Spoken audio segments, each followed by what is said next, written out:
All right, come on board, folks, come on board. You know what, second thought, don't come on board, come on excited, yay, Jungle Cruise! Guests boarding Disneyland's Jungle Cruise boats come to hear the wisecracking skippers. Everybody knows it's better to be overexcited than overboard.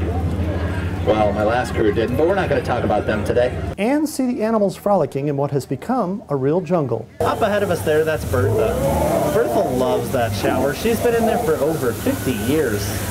You can tell from all the wrinkles. The Jungle Cruise in particular has its own ecosystem because it's a jungle within itself, in that it has a large tree canopy over it. The plants didn't start out that way 55 years ago when the park first opened. In 1955, there weren't very many tree nurseries, so they left a lot of the orange trees here, picked off the oranges so that at least there was green trees and kind of give a background foliage. Now the plants are growing just like in a real jungle. As you can see as we pass by overhead, there's bromeliads. These are epiphytic plants that are growing. These are actually live, and they're growing in a soilless environment. They get their nutrients and their water actually primarily from the air. Those are aerial roots from the ficus tree. There's so much humidity that's built up from the soil and the waterway right here that attracts the aerial roots from the ficus trees to come down just like it would in its native environment. Maintaining that jungle is a challenge for Disneyland's plant experts. Jungle Cruise is one of the few areas that we allow the leaf litter to stay on the ground because it should look like a jungle and not look like gardeners come through every single day.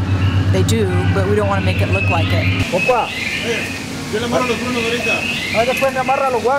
We do our major pruning once a year, this time of year. We take about 6 weeks to do it, where we can prune the trees, take up all the debris, carry them out, and it's via boats. We actually take all the debris out with our work boat right here on the Jungle River itself. They also have to make sure the show goes on. It should look kind of crowded, kind of unkempt, a little bit wild, but we just have to go through and very carefully detail around the animated figures so that you can see what the guests are supposed to see when they're coming through the attraction. If you take a look off to the left side here, in amongst all that dense foliage, you will catch a fantastic glimpse of absolutely nothing. From the world-famous Disneyland Jungle Cruise, this is Mark Eades reporting for OCRegister.com.